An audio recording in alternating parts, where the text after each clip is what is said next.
Hi, everybody. Welcome back to Revenue Margin, brought to you by Rob Malenik. I wanted to speak about empathy and talk a little bit about that. Last week, I had the pleasure of being at the BDO conference, speaking about financial metrics. And one of the things that stood out to me is that some of the sessions I was in, there was other financial leaders, other CPA leaders that were talking about trying to win the talent war. And it's specifically referencing young and upcoming talent, looking at their specific skill sets, saying that they're not trained, they're not ready. I fired XYZ staff member because they didn't understand how to do a reconciliation of XYZ, or they didn't understand how to do this technical skill set, or they messed up doing this. Or we were talking about somebody that left, and they were talking about like good riddance of this person, that they're always asking for more, always speaking about what they were going to get out of the process. And I would argue that there's a complete lack of empathy.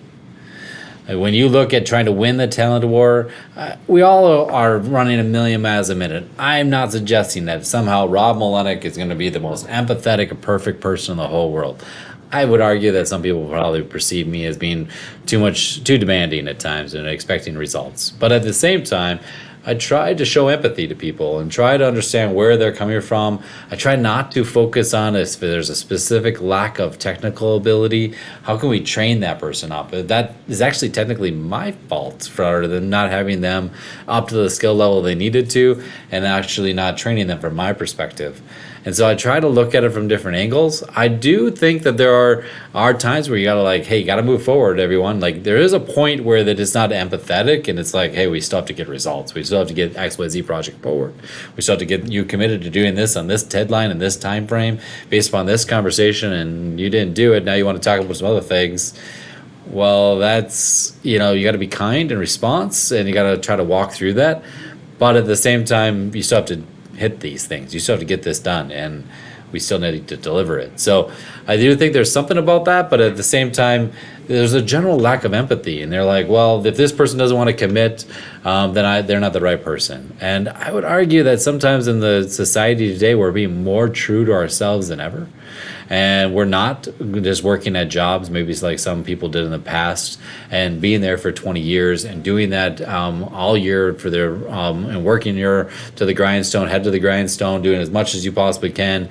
And it is okay in today's society to say, well, what do I get out of this process?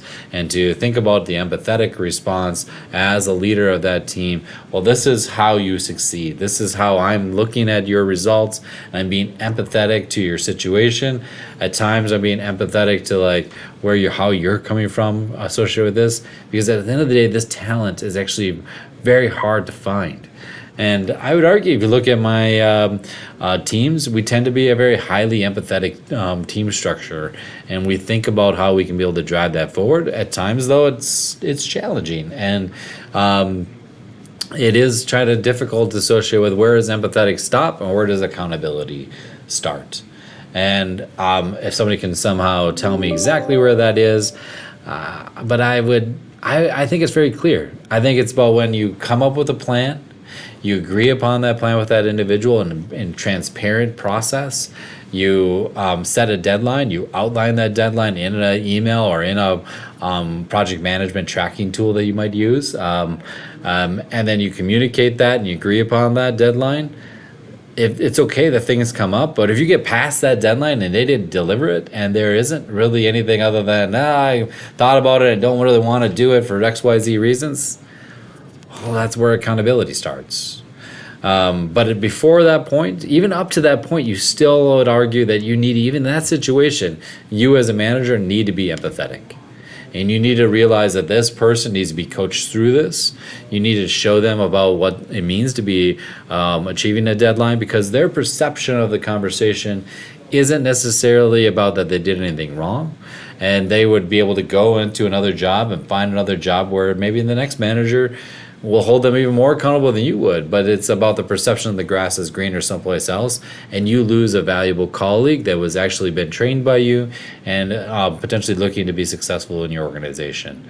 And so stepping back and looking back at those examples, like somebody coming to you and saying, what's it in for me if I go and I put in and kill myself associated with putting XYZ amount of hours and delivering it? Well, I think that's an acceptable question to ask your leader associated with what is my long-term career progression here at the firm, and what is the results. That's kind of our job, is to express that. Number two is, and if somebody asking for that, isn't that what you would expect to ask yourself? I don't know of a single time I've ever not had that conversation with my boss and my direct reporting relationship. And I encourage that actually with my staff, so that they understand where they're coming from, understand what it is. And we may not always agree, but there's still an empathetic process associated with maybe a clear expectation that's an outcome. And once again, if you don't have the staff necessary to do the training, they went to college a lot of times in these situations, these professional staff, or they had certain skill set training associated with the community college or technical school. And a lot of times you hire them on the basis of that education or that prior experience. Is it on you then to partially why they weren't successful?